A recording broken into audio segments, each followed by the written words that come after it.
Thaís já tá se juntando. Aí está Oi, ela. Boa noite, Thaís. boa noite. Tudo bem? Tudo bem você? Tudo bem também, que bom. Eu vou pedir primeiro desculpa para vocês pelo descabelamento, que eu estava numa prática aqui corporal, então eu literalmente corri para a live, eu estava aqui contando os minutos. Relaxa, você acha? Imagina, não tem problema nenhum. Thaís, antes de mais nada, muito obrigado por ter aceitado o nosso convite, tá? Para falar sobre esse tema, que é um tema muito importante para a gente que é da área, que é muito importante para a gente que é da educação, das artes. Então, antes de mais nada, muito obrigado, tá? Por ter aceitado o convite. E nesses primeiros minutinhos da live, a gente deixa para os nossos convidados e convidadas se apresentarem, falar um pouquinho quem são vocês, qual que é o trabalho que vocês desempenham e todas essas questões. Então, a fala é sua. Então, boa noite a todos. Queria agradecer o convite. É sempre uma honra para a gente que se forma, né, enquanto educadores da universidade da onde a gente veio, né? Porque geralmente a gente se forma e de repente é esquecido pela universidade, é o filho que foi embora e não é mais lembrado, né? Então é uma honra ser chamado para poder participar, falar da minha experiência que começou dentro da própria academia, né? Foi a própria academia que me possibilitou esse contato com a educação especial. Agradecer os amigos que estão acompanhando a live, que também fazem parte desse trabalho. Então, o meu trabalho com dança, o meu contato com dança, ele começa desde muito cedo, né? Aos 7 anos de idade, onde eu venho de uma família pobre e minha mãe vê como meio de saída colocar os filhos para poder frequentar esporte e cultura. E na minha cidade existe um projeto chamado Movimentação Cultural, onde então eu tenho contato via prefeitura com uma das modalidades de dança que eu pratico, que é sapateado americano. Então, aos 7 anos de idade, eu tenho contato com a dança através do sapateado americano. E me apaixono pelo sapateado americano, ganho bolsa para estudar o balé clássico.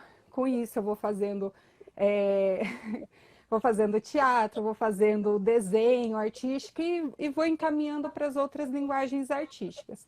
Até que eu me vejo num beco sem saída, uma pessoa que cresceu dizendo que ia ser médica e eu não queria ser médica. Eu queria cursar arte e minha mãe me incentiva, então eu ir cursar arte mesmo, mas eu não tinha como escolher entre teatro e dança.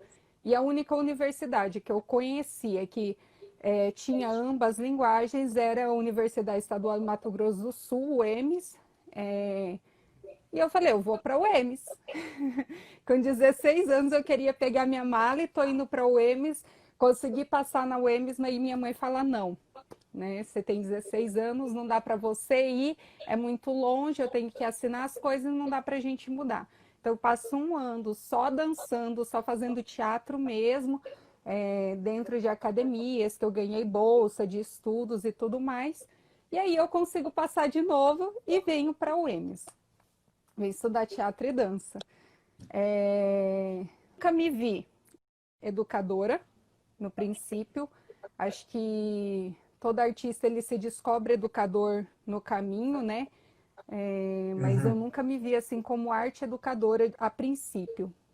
E algo sempre me chamou a atenção, desde o começo da minha formação, que era a modalidade da educação especial, era a modalidade que não era falada na universidade, que não era tocada na universidade de certa forma, com tanta ênfase quanto as outras modalidades de educação.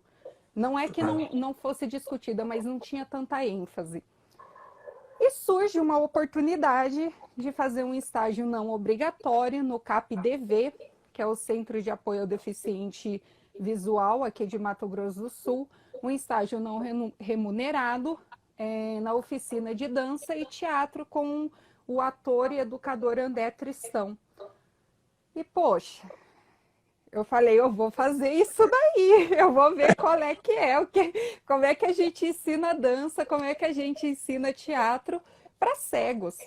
Uhum. Nunca tinha tido contato com cegos. Nunca, nunca, nunca, nunca mesmo.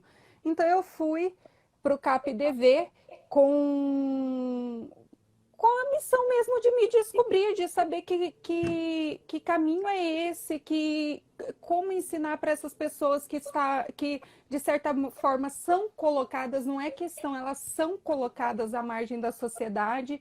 E eu me descobri lá. Eu me descobri, sabe, se por mim eu teria feito essa universidade toda, indo lá para o CAPDV e dançando junto. Eu digo que eu mais aprendi do que eu ensinei.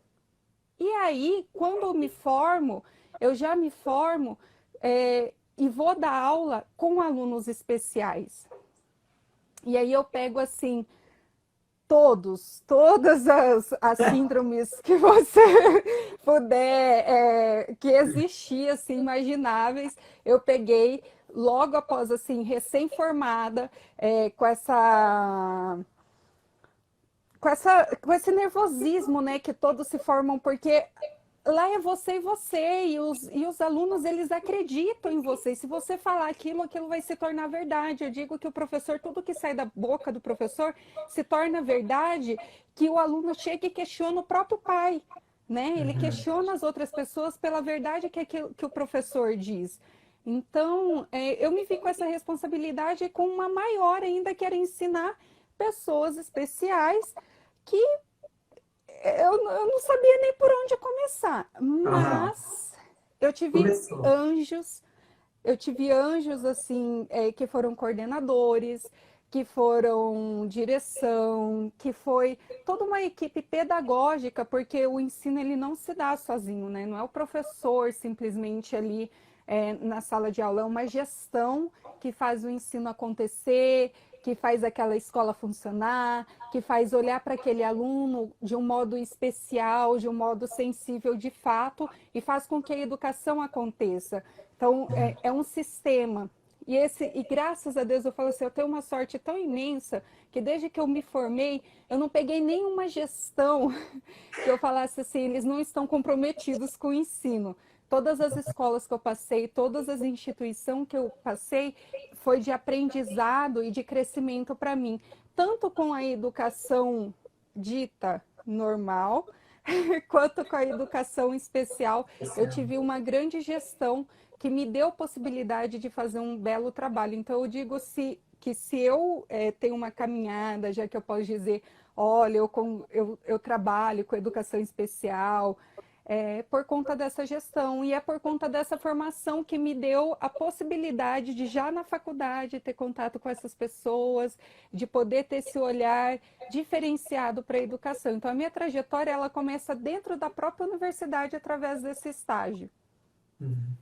É Você legal me corta, viu, trazer. Marcos? Oi? Você me corta se eu ficar falando muito. Você acha? Você pode ficar falando que a gente tá aqui para trocar, imagina. É legal trazer esse conceito da educação especial, porque às vezes muitas pessoas elas confundem o que é educação especial com educação inclusiva. E aí eu queria que a gente aproveitasse esse momento que a gente está agora no comecinho da live, que as pessoas estão chegando para trocar com a gente sobre esse tema, que você desse uma explanada maior nesses conceitos. Quais as diferenças entre uma educação especial e uma educação inclusiva? Está cortando para mim, mas eu acho que você deve ter perguntado sobre a diferença entre educação especial e inclusiva. É algo assim. Isso, Tá. Peguei, isso. peguei os cortes, mas entendi. Eu costumo brincar que toda educação é especial e toda educação deveria ser inclusiva. Porque se a gente partir do princípio que a educação é para todos, independente de raça, gênero, condição social, condição psicológica, física e tudo mais, então toda a educação ela é inclusiva ou pelo menos deveria partir desse princípio. Eu Uhum. compreendo dessa forma. Então, quando eu olho para a educação especial, eu vejo como uma educação normal, como toda outra. Porque eu também me coloco como uma pessoa especial. Quando você, por exemplo, eu tenho limitações físicas. devido a um problema na coluna que eu tenho, que é de formação. Então, quer dizer, eu também sou uma pessoa especial na minha condição de limitação física.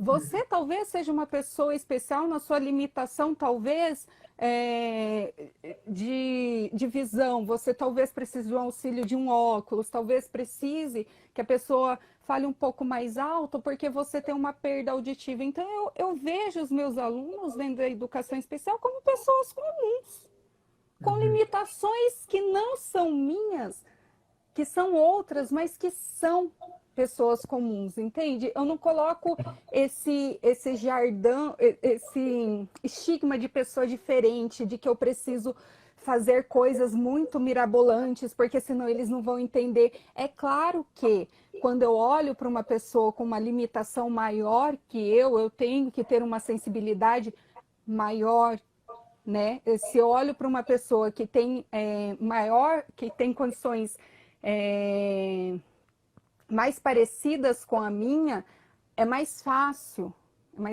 lidar. Mas quando essas diferenças elas são mais latentes, então eu tenho que olhar com maior sensibilidade. Então, eu acho que o primeiro desafio para a gente é quebrar esse padrão de que a escola de educação regular precisa ser inclusiva. É o princípio da educação regular ser inclusiva. É o Sim. princípio de toda educação ser inclusiva. Atender a todas as diferenças.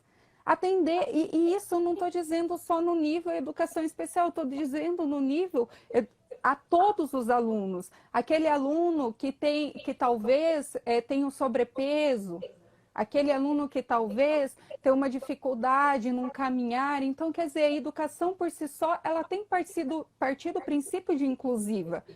E aí a gente vem com a ideia de educação inclusiva como você pegar um aluno diferente e colocá-lo dentro de um sistema de ensino, onde você vai ter um apoio, né, um professor de apoio, ou condições diferenciadas para que aquele aluno aprenda, mas na verdade você não está fazendo uma educação inclusiva. A educação inclusiva ela vai muito mais além do que migalhas, entende? Porque eu Sim. vejo isso com migalhas, porque você não dá de fato o acesso à educação para que aquele aluno aprenda. É Uhum. claro que ele precisa de um acompanhante, é claro que ele precisa de uma pessoa mais perto, mas você precisa de uma escola reestruturada para atender esse aluno, essas necessidades, e essas necessidades no geral. E a educação especial, ela vem, as instituições de educação especial, então ela vem tentar fazer aquilo que talvez a educação regular, com as suas todas limitações, né, que a gente sabe, de atender eles de todas as suas necessidades. Porque, por exemplo, eu já trabalhei com aluno onde eu preciso de um apoio específico, de um trabalho específico, de uma enfermaria, porque se eu, enquanto educadora, for tentar fazer, eu corro o risco de levar o meu aluno à morte. E isso é uma coisa muito séria, por Sim. engasgamento, por uma manobra errada. Então, às vezes, para poder tirar esse aluno da cadeira ou para colocar ele no chão, para poder fazer um apoio na coluna, ele precisa de uma manobra certa e ele precisa desse atendimento específico de uma enfermaria, de um ortopedista, de uma terapeuta ocupacional, né? Então, a escola de educação especial, ela vem atender essas necessidades desses alunos de uma forma mais específica e de uma forma mais abrangente. Ela vai olhar para esse aluno com todas essas necessidades que deveria ter numa escola regular e vai tentar diminuir as diferenças e não exaltar. Porque o que acaba acontecendo na educação básica, quando você vai lá e diz assim, ah, mas esse aluno é autista, não sei o quê, porque eu já ouvi isso de certa coordenação que eu fui fazer entrevista, e ela falou assim, ah, mas meu aluno é autista, ele não vai conseguir fazer sua aula de teatro.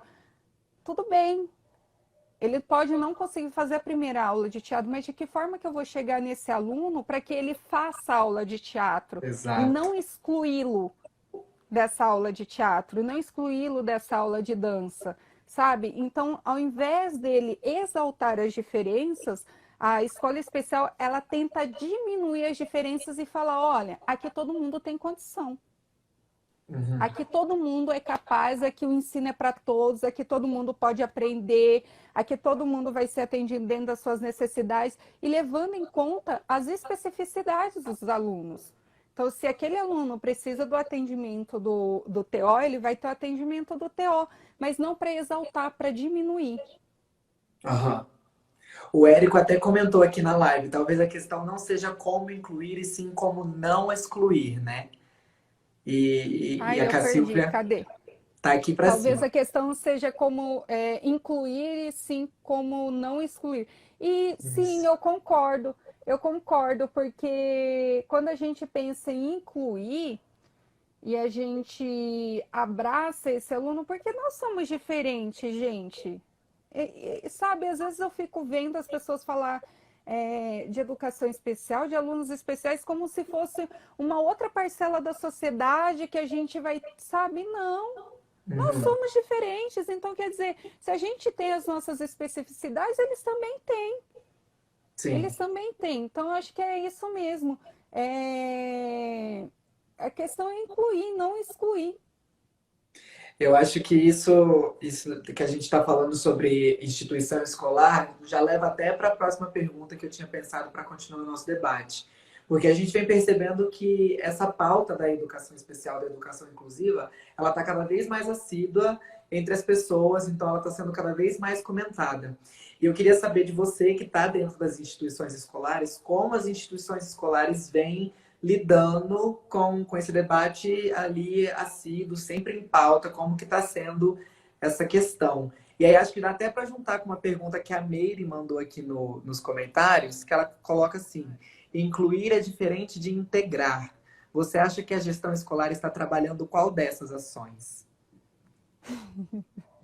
Eu acho que eu acho eu acho que eu não vou nem dizer a gestão escolar, eu vou dizer assim, o sistema escolar como um Um todo, todo. ele tá trabalhando no sentido de colocar alunos dentro da sala de aula. E ponto. Colocar alunos sem dar condições mínimas, porque quando você entra numa sala com 40, 50 alunos, por mais que eles tenham o estigma do normal, você não dá conta de atender. Sim. Você não dá conta de atender. Então, quer dizer, a nossa qualidade de sistema escolar, ele já é muito falho até para o que a gente diz de educação para os alunos ditos normais, né? Agora, você fica imaginando um aluno autista, um aluno com microcefalia, um aluno múltiplo, dentro de um espaço que você não dá conta de atender nem os alunos ditos normais, os alunos com todas as suas mobilidades físicas preservadas, vamos dizer assim, né? Uhum. Sem deficiências Então, físicas. eu acho que o sistema ele está preocupado em matricular aluno. Uhum. Posso estar seca na minha resposta? Posso estar sendo seca. Posso estar sendo muito agressiva? Posso. Mas eu acredito nisso. O sistema ele está preocupado em matricular aluno e nada mais. Porque quando você não dá acesso para uma educação de qualidade nem para os que estão lá, é difícil. E aí a gente tem um debate onde é caro ter uma escola especial. Uhum. Vamos começar assim, é caro. Porque lá você não tem só professor, lá você tem saúde, lá você tem apoio psicológico, lá você tem enfermaria, lá você tem professores, lá você tem apoio pedagógico, lá você tem apoio social, da assistente social. Lá você tem tanta coisa dentro de uma escola especial que é caro. E é o básico que deveria ter também nas escolas básicas. É o básico. Quando a gente pensa em estrutura física escolar, é o que deveria também ter nas escolas básicas e que a gente sabe que isso funcionou talvez por 1 ou 2 anos. Eu me lembro lá quando eu estava na segunda série, que tinha uma enfermeira que ficava na escola, que da segunda para a terceira já não existia mais. Foi 1 ano só que existiu. Então, assim, é o que a gente espera que tenha na escola como um todo. Então, é caro ter essas escolas. Então, eu vejo que essa questão da inclusão, na verdade, seja uma forma de levar esses alunos das escolas especiais para dentro das escolas normais, e uma forma de economizar. Uma forma de economizar, porque dentro das escolas normais, você coloca um professor de apoio que a gente já tem visto, que os profissionais formados estão sendo descartados para poder pegar uma pessoa de formação inferior, não que ela, não estou dizendo, não estou entrando no mérito de formação e nem de qualidade do profissional, estou falando na questão de aparato mesmo, de atender aquele aluno com qualidade. Então, você pega e diminui para poder gastar menos, só que ele não leva em conta que esse meu aluno, ele precisa do enfermeiro que vai tirar ele da cadeira e que vai dar a comida dele da forma correta, para que ele não morra engasgado. Sabe? Então, o que eu vejo é isso, o governo, a instituição mesmo, querendo tirar esses alunos desse lugar que é deles, que é uma garantia de direito deles, e que a educação regular também deveriam lutar por esse direito, porque é um direito. Você tem um atendimento psicológico dentro da escola, você tem um atendimento social, você tem uma enfermaria, você tem esses aparatos que vai garantir uma educação de qualidade, porque educação de qualidade não é encher sala de aula de aluno. Educação de qualidade não é bater taxa de DEB, sabe? Isso daí é mascarar uma educação, isso daí é mascarar um ensino, sabe? Então eu fico revoltada quando eu vejo discursos onde quer levar esses alunos e jogar lá eles. Eu não vejo nem integração, nem inclusão, nem nada. Eu vejo pegar esses alunos e simplesmente colocar eles lá dentro. Simplesmente. Porque, sinceramente, vamos ser bem sinceros, o professor não tem culpa se ele não dá conta de atender esse aluno especial com 40 alunos dentro da sala de aula. Porque de 40 alunos, eu duvido se ele dá conta de atender pelo menos 20 com qualidade. Sim. Então, talvez o problema maior não é o professor que não está conseguindo atingir os 40 alunos. Lógico que não vai atingir 1 para 40, isso é surreal. Isso é surreal. Aí 1 para 40 mais 1 ou 2 especiais dentro da sala de aula, isso não tem proporção de dar certo. Sim. Ai, meu Deus do céu. É muito complicado a gente falar sobre isso, né? E aí eu acho que você até entrou um pouco em um ponto que eu queria chegar, que era justamente essa questão dos obstáculos que nós, professores de artes, enfrentamos dentro das instituições escolares. E aí, principalmente com esses obstáculos voltados para o ensino desses alunos que têm deficiência, né? Seja uma deficiência auditiva, visual, motora, cognitiva. E aí eu acho que dá até para linkar com uma pergunta que a professora Cristiane mandou aqui nos comentários. Posso comentar um pouquinho sobre o que você falou? Claro! Quando eu cheguei na educação especial, mais especificamente na instituição Pestalozzi, foi onde eu tive o meu maior aprendizado. Eu entrei para fazer a entrevista e o diretor, Marcelo, na época, ele pegou e falou assim para mim: eu vi que você passou pelo CAPDV e tudo mais. Só que eu vinha de uma experiência com cegos para uma experiência com múltiplos. E eu falei, eu vou lá, que eu quero ver, quero ver o que vai acontecer também. Igual eu fui no CAPDV, eu quero saber que experiência é essa. E eu falei para ele, Marcelo, eu não sei em que terra eu estou pisando. Eu sou uma recém-formada e eu não faço a menor ideia de que terra que eu estou pisando. E a forma como eu fui acolhida foi com que o meu trabalho acontecesse. Eu não entrei na sala de aula sozinha.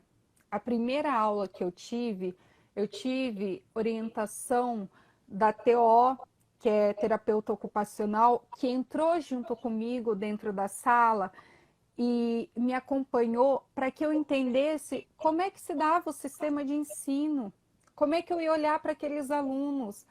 Então, tudo aquilo que a gente lê nas teorias da educação sensibilizadora, de você olhar para o seu aluno, eu aprendi a fazer de fato na educação especial. Na prática, Porque não né? adianta você querer chegar lá e querer que eles dêem uma cambalhota naquela aula, porque eles não vão dar. Muitas vezes você tem que aprender a fazer eles levantar da cadeira sozinhos. E talvez esse vai ser o maior ganho deles naquele ano, é criar autonomia de se locomover sozinho. E você está fazendo teatro. Muitas vezes as pessoas perguntam, mas isso é dança, isso é teatro? É. Porque se a gente está partindo do princípio que dança, teatro, é movimento, é expressão, é a forma como você se coloca no mundo e que você se integra com o mundo, então eu estou fazendo teatro com eles da forma mais pura que tem. Da forma mais pura que tem, sabe? É fazê-lo se colocar no mundo de forma autônoma. Então lá eu aprendi a olhar para os meus alunos com calma, a olhar para eles de fato com sensibilidade, sabe? De esperar, de acalmar, porque o professor às vezes ele é tão afobado, ele quer despejar tudo tanto no aluno que ele não escuta o seu aluno. Então eu aprendi o processo de escuta do meu aluno para poder ensiná-lo. Então ele me ensina a olhar para que eu ensine ele a estar no mundo, a se conectar no mundo, a se expressar no mundo através da dança e do teatro. Aham. Eu acho que isso é um pouco do que a gente fala sobre identidade do aluno, né? O aluno ele chega para a gente completamente construído de outras coisas que ele carrega, né? E aí o que a gente propõe justamente com esse ensino da dança, com esse ensino do teatro, é essa identidade de movimento, é essa autonomia do aluno, da aluna que está dentro da sala de aula, né?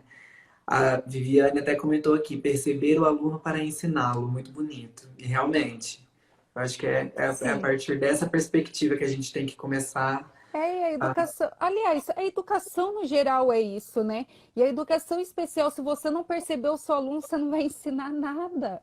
Você Exato. não vai ensinar nada. Porque a gente, às vezes, vai com esse estigma de que porque aluno não sabe. Isso na educação no geral. De que porque aluno ele não sabe e se é aluno especial, então aí, nossa, ele não sabe Nossa, mesmo, parará, parará, parará. E não é assim, eles têm muito a ensinar e eles sabem tanta coisa que se a gente atentar o nosso olhar para eles, a gente vai ver que na verdade a gente tem muito mais que aprender do que ensinar. exato. Exatamente. Ai, Ai, Meire, eu que agradeço. É Meire mesmo, né? Meire Ortiz. Eu que agradeço isso. você pelas perguntas. Sim, a galera tá super participando aqui. Pode ir mandando pergunta, gente, que a gente vai intercalando aqui no meio do nosso diálogo. E aí, Thaís, vou voltar lá um pouquinho, quando a gente estava falando sobre esses obstáculos, para a gente dar um pouquinho mais de foco justamente nesses obstáculos que a gente enfrenta enquanto professor de arte, professor de teatro e dança, no ensino dos alunos e das alunas que têm deficiência. Então, eu queria que você falasse, assim, a partir da sua experiência, um pouquinho desses obstáculos que você nota, que você já encontrou, tanto obstáculos que vêm da instituição ou de outras coisas que vêm por trás desses alunos, tanto obstáculos que a gente encontra na sala de aula e essas questões. É, assim, os obstáculos, eles são diários, né? A começar, por exemplo, que a gente precisa lutar diariamente, enquanto professor de dança e teatro, por um espaço adequado para poder ensinar dança e teatro, porque não dá para ensinar 40 alunos dentro de uma sala de aula com 40 carteiras, 40 cadeiras, 40 mochilas, 40, 40, 40, 40, 40, que muitas vezes os alunos não conseguem levantar.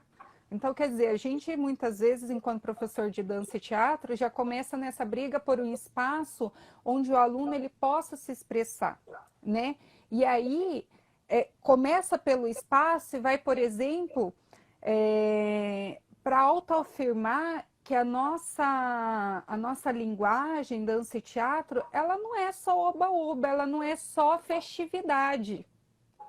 Porque muitas vezes a forma como adentrou essas linguagens dentro da educação é como festividade. É a gente conseguir ter embasamento teórico, e eu vou dizer as falas que a Cristiane, que está acompanhando a live, sempre dizia para a gente precisa de saber qual é o nosso lugar de fala, para que a gente sente e explique para os nossos coordenadores, explique para os nossos alunos, explique para quem for preciso o nosso lugar de fala e a gente lute pela nossa área de saber, porque eles não sabem.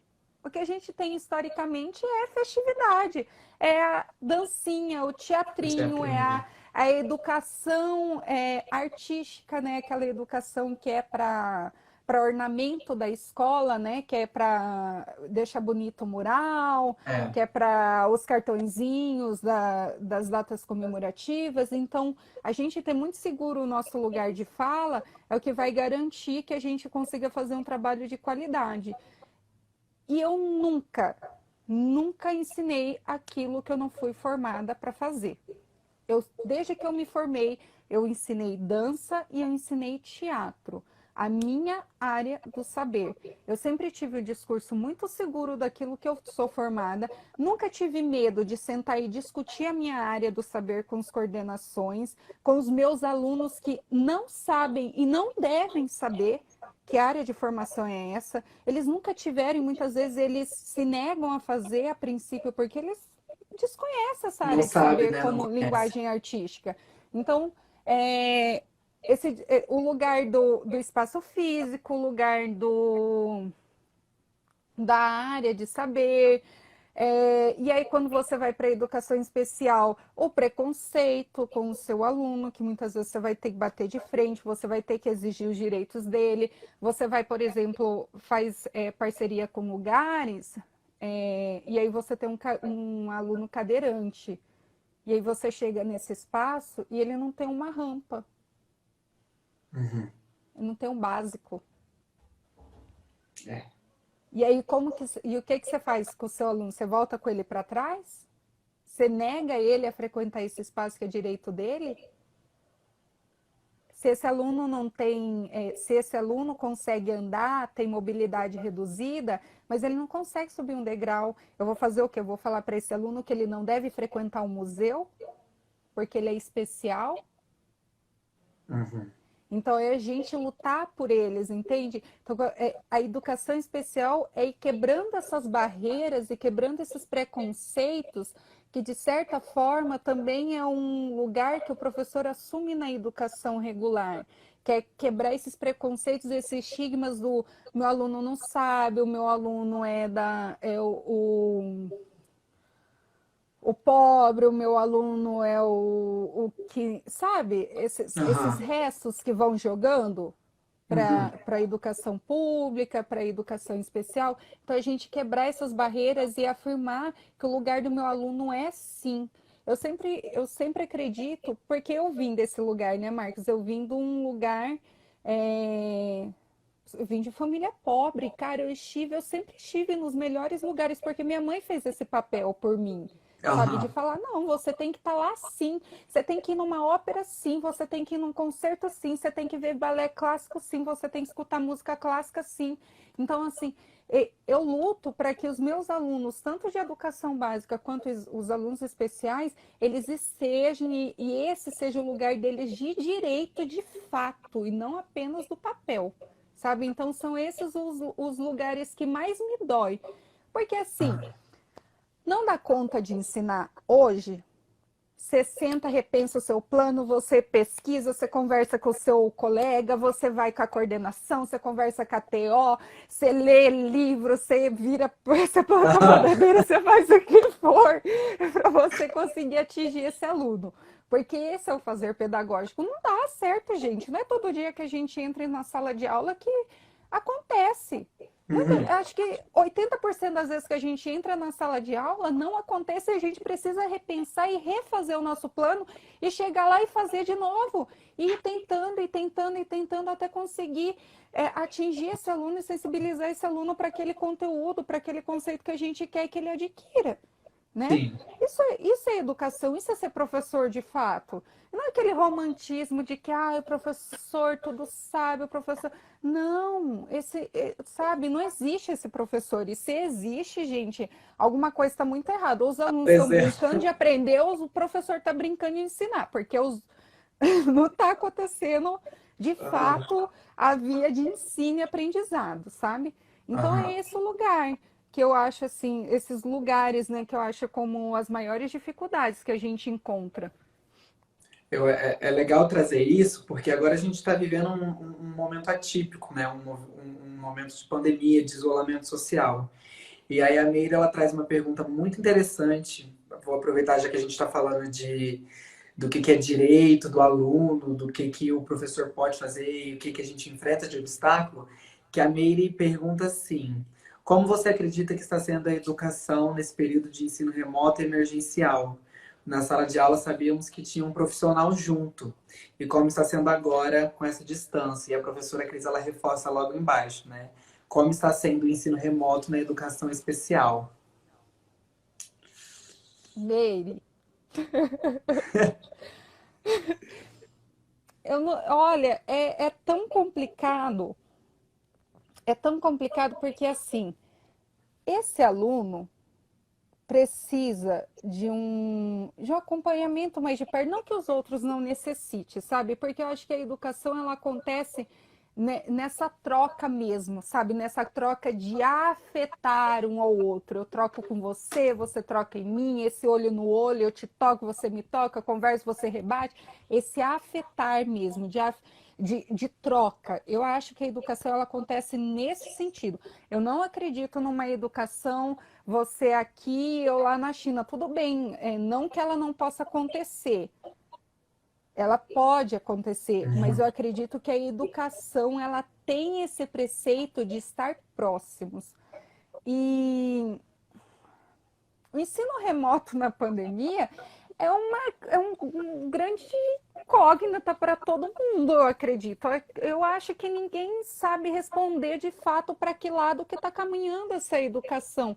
Seja ela na educação especial, seja ela na educação regular, né? Na educação dita normal. Eu sempre falo Normal. dita normal porque eu acredito que a educação básica, a educação especial não difere de nada. Aham. Tem especificidades, mas não difere de nada. Ela tem os mesmos preceitos que uma educação de uma escola normal, né? Então, eu, sinceramente, é, eu não tenho como afirmar, olha, está caminhando para isso, está caminhando para aquilo. Eu vejo que a educação com esses alunos em especial, ela acontece através da troca próxima, né? É o olho no olho, é o você tocar muitas vezes, é o você ouvir, é o você estar próxima, porque é isso que eu acredito com a educação num todo. Então, assim, a gente está passando por uma experiência muito interessante, eu digo que é muito interessante, assim, até para a educação, para a gente entender para que lado que estava caminhando essa educação, para que lado que vai caminhar, vai melhorar? Eu não sei, vai piorar? Eu não sei, sabe? A Uhum. gente pode usar a tecnologia tanto a favor como para piorar tudo de Vai uma piorar. vez. De repente a gente volta e o governo fala assim para a gente: 2 dias os professores vêm na escola, os outros 3 vocês gravam vídeo e mandam e os alunos acessam. Vai ser por plataforma, então não sei. Eu educadora Thaís, artista Thaís, arte educadora, acredito numa educação de proximidade, de afetar um ao outro. É isso. Nossa, é realmente a forma como eu penso também, né? E o maior medo, eu acho, que a gente tem é justamente quando a gente fala dessa questão de inclusão, a gente entende que existem lugares agora, nesse momento atípico que a gente está vivendo, que a gente não consegue acessar, né?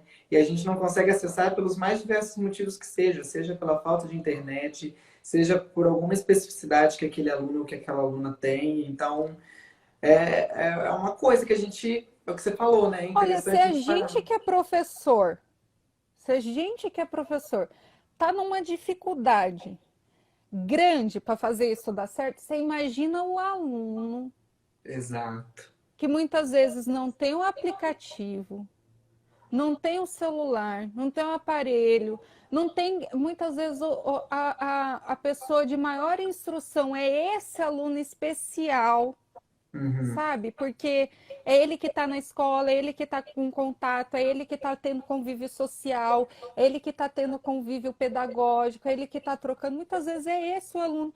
Imagine esse aluno sozinho tentando aprender. Exatamente. É E, outro patamar de e dificuldade, né? coloca isso de fora a fora, do pré ao ensino médio. Nossa, Eu não vejo como isso dá certo. Aí estende para a universidade, eu não vejo como isso dá certo. Eu vejo uma educação de proximidade. Eu funciono com proximidade. Não faria o curso EAD.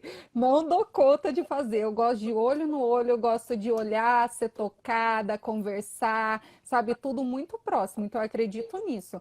Que a gente pode caminhar por um caminho de sabedoria. A gente vê, opa, a gente pode investir sim em tecnologia para fazer esse ensino melhorar, para poder dar mais suporte para esses professores, para poder aumentar os recursos pedagógicos, para a gente poder, por exemplo, alunos que nunca foram a museus, nunca entraram em teatro, eles fazerem essas visitas virtuais através de lousas digitais, de salas virtuais, dessas coisas, sabe? Usar a tecnologia ao nosso favor e a gente ir para um caminho de muita sabedoria, de usar essa tecnologia, ou a gente pode acabar com pouco que já foi construído. sim. Uma linha muito tênue, né? É, é. Muito. Eu espero que a gente use com sabedoria. Tomara que a gente consiga fazer isso, né? Tomara que a gente esteja conseguindo. Thaís, vamos dar um pouquinho de segmento aqui para o nosso diálogo. Eu fiz uma revisão bibliográfica agora para o meu projeto de PIBIC. Para quem não sabe, meu projeto Uhum. de PIBIC é sobre o ensino da dança para alunos com deficiência.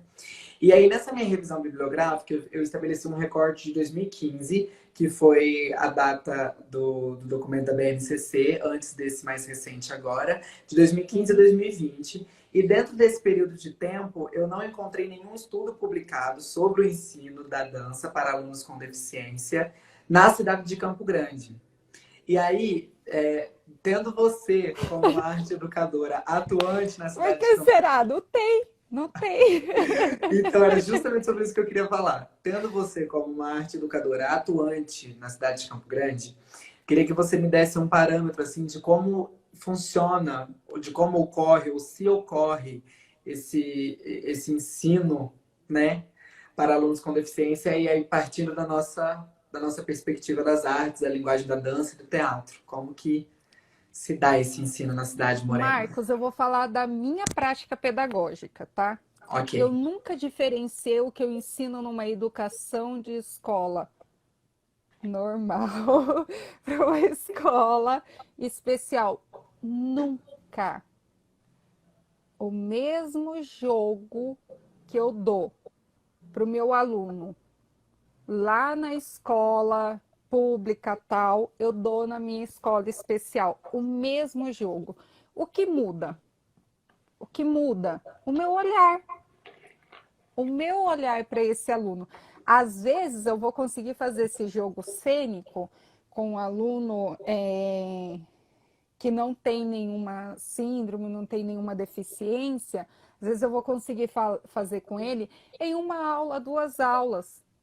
E às vezes eu vou precisar destrinchar esse jogo e olhar com mais calma com o meu aluno e fazer talvez com ele em 5 aulas. Mas isso não quer dizer que ele não seja capaz e que eu tenha que ir com joguinhos preparadinhos, sabe? Essas coisas, poupá-lo de aprender. Sim. Jamais, nunca, nunca, nunca, nunca, nunca, nunca. O mesmo processo de construção de espetáculo que eu fiz nas escolas ditas normais, eu fiz dentro da educação especial. O mesmo processo de estudo do corpo, o mesmo processo de estudo do movimento, o mesmo processo de estudo do espaço, a mesma coisa. A mesma coisa. O que muda para mim é a forma como eu respeito o tempo desse meu aluno, que é maior, e que eu respeito da mesma forma lá na educação normal, porque existe o tempo de cada um tem o seu tempo e cada um vai reagir de uma forma, Sim. né? Então é isso que ocorre. Eu realmente nunca achei assim embasamento teórico que falasse assim para mim, olha, porque a dança na educação especial, o teatro na educação especial acontece assim, assim, assim. É uma dificuldade que eu sempre tive também. Então o que que eu fiz? Eu falei, bom, eu vou pegar essas teorias todas que eu estudei na universidade, que fala de educação sensibilizadora, e vou aplicar isso como educadora. Eu vou assumir isso para mim como educadora, não é nem dentro da educação especial, é como educadora. E vou Sim. de fato fazer uma educação sensibilizadora. Eu vou olhar para o meu aluno de forma sensível, eu vou entender que ritmo o meu aluno tem, quais as especificidades do corpo do meu aluno, o que eu preciso desenvolver nele, o que ele tem mais habilidades, o que eu preciso desenvolver com maior ênfase, sabe? Então eu olhei para o meu aluno dessa forma, porque eu não tinha nenhum parâmetro, eu não tinha nenhum espelho assim, sabe? Aham. Que falasse para mim, esse é o caminho. Porque também é uma coisa muito particular. Cada professor vai descobrir o seu caminho, vai descobrir o Isso. seu fazer pedagógico. Uhum. Então não existe uma receita de bolo para a educação. Existem teorias que vão tentar dizer e compartilhar o que deu certo comigo, mas isso não quer dizer que isso vai dar certo Não é com regra, todos, né? né? Então, assim, o ensino é uma coisa muito particular do professor, e o professor, ele também vai ter essa autenticidade de ensino, né? Então, Sim. eu olhei dessa forma. E como a Rita está dizendo aqui, a Ritinha é uma parceira, professora linda de dança lá da Tudo. Festalozzi também. É valorizar as potencialidades dos meus alunos. É isso. É olhar para ele e entender que ele é cheio de potência, gente. E não olhar muitas vezes porque a gente olha para a gente tem um estigma de olhar para o aluno da educação especial como um aluno do coitado, do coitadismo, sabe? Do que não vai conseguir, do que, sabe? Não, é olhar para esse aluno como uma potência Aham. que tem que ser explorada. Então é isso, acho que é esse o caminho. Eu também não encontrei muitas referências, não. Respondeu super. Thaís, a gente está chegando nos minutinhos finais da nossa live. A gente tem aqui 10 minutos e eu vou me atentar a esse tempo para não acontecer que nem na primeira live que eu fiz, que acabou assim, cortou e aí a gente nem conseguiu se despedir Tá, eu vou direito. tentar ser sucinta. Então agora eu vou partir para o quadro final da nossa live, que chama Dance-nos. Você é a primeira convidada que vai passar por ele. E aí são 5 perguntas e é um jogo rápido de pergunta e resposta, porque a gente traz a parte da questão da educação, mas a gente também quer dar um pouquinho de visibilidade para essa parte artista das pessoas que a gente convida. Tá. Então, vou começar e aí a gente vai nessa troca, tá? E aí você me resume em uma palavra, se for possível, o que que é dançar para você. Existir. E se você pudesse indicar um espetáculo para a gente assistir online, qual espetáculo seria esse? Olha, não é um espetáculo, é o que me tocou e que eu guardo na memória, assim, foi o primeiro filme que eu assisti lá com 8 anos ainda, que chama, o filme em português chama Dança, Paixão e Fama. É um filme sobre sapateado americano. E naquela época eu tava assim muito rebelde, eu não queria ir mais sapatear, eu queria largar tudo, porque minha mãe ficava mandando eu fazer essas coisas e tudo mais. Aham. Quando eu vi aquele filme, eu falei, caraca, eu quero sapatear igual esse povo, eu quero ter essa paixão pela essa dança. Sabe quando você sai assim, vibrando, que você quer Uhum. dançar? A partir dali, eu falei assim, eu não quero largar a dança nunca mais. Foi através desse filme, com 8 anos, eu nunca mais me esqueço desse filme. Então fica aí a indicação pra gente. Dança, paixão e fama. Tem alguma coisa que você pensa ou que você faz antes de entrar em uma sala de aula ou antes de entrar em cena? Algo seu, assim, Ah, um ritual. para entrar em cena, para entrar em cena, eu sempre tenho um ritual assim de oração, de conexão com o que eu chamo de sagrado para mim.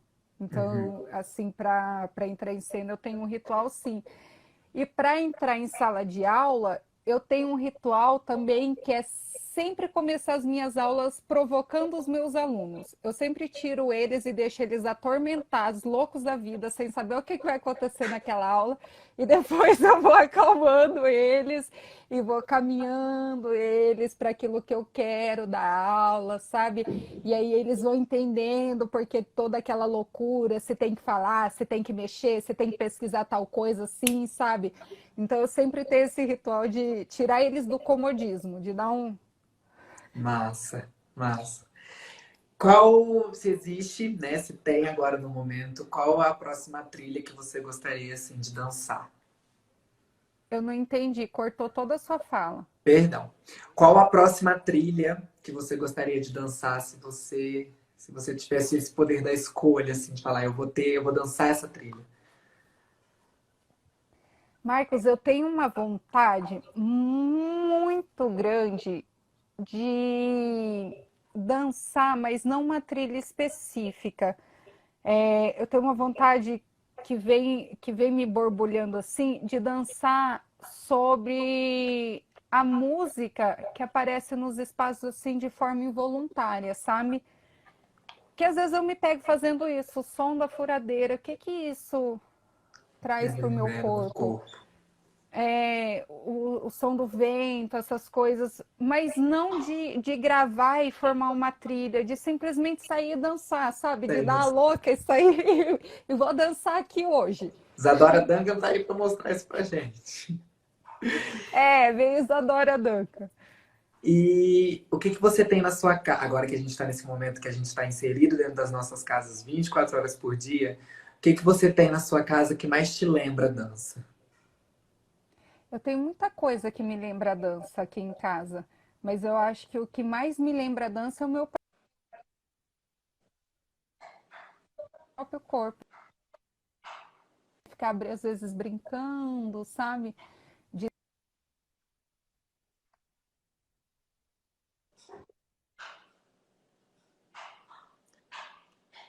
Acho que a Sabe, gente eu acho tá. que o que mais me lembra a dança é o meu corpo, mas eu tenho várias outras coisas, como por exemplo, sapatilha, colã, sapato sapateado, tablado, roupa, um monte de Um monte de coisa. coisa. Mas eu acho que o que mais me lembra a dança é o meu próprio corpo. Massa, legal. Thaís, a gente está chegando nos minutinhos finais da nossa live. Então, antes da gente encerrar, eu queria agradecer você por ter compartilhado as suas experiências com a gente, por essa troca que a gente teve dentro dessa 1 hora e o máximo que a gente pode através dessa tela, tá? Então, muito obrigado. Eu agradeço em nome de todo o grupo de pesquisa, em todo o nome do Núcleo Crises, tá? Foi um prazer ter você aqui com a gente na live. E esses minutinhos Ah! finais são pro seu agradecimento, para suas palavras. Eu que agradeço, assim, como eu disse, é uma honra poder contribuir com esse lugar de onde eu vim, né? que vai ser minha eterna casa, o EMES, né? É o lugar onde me formou, me formou para os meus primeiros passos enquanto pesquisadora, enquanto professora, enquanto artista. Então, meu muito obrigado por vocês de me convidar.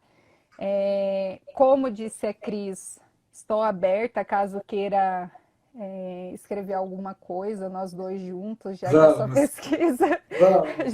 já que sua pesquisa é essa. Eu amei. Beijo para todos que acompanharam, amei os comentários, as perguntas. Estou aberta para mais perguntas, mais comentários, mais conversas fora daqui da live. Obrigada. Pessoal, se cuidem, fiquem em casa. Se puderem, fiquem em casa. Usem máscara, usem álcool em gel. Cuidem dos seus e cuidem do Isso. especial. Pessoas especiais, elas têm uma imunidade mais baixa, a forma como esse vírus atinge elas é de uma forma mais agressiva do que, por exemplo, para mim, que não tenho nenhuma patologia. Então, se a gente está falando desse cuidado de educação, então vamos educar essas pessoas e vamos nos educar também para que a gente não seja um transmissor. E talvez essa doença chegue nessas pessoas que têm uma imunidade mais baixa, tá? Então, um beijo, se cuidem. Foi ótimo estar aqui com vocês durante essa 1 hora. Acho que nada mais precisa ser dito, né? Tudo foi falado, tudo foi explicitado aqui. Acompanhe a nossa programação nas redes sociais, a gente ainda tem bastante live para acontecer. Algumas atreladas às disciplinas da universidade e as outras com convidados de fora que vêm para falar com a gente sobre dança, sobre ensino, sobre educação. E é isso, muito obrigado. Obrigado mais uma vez, Thaís. E até a próxima, gente. Beijo. Fiquem Beijo. bem.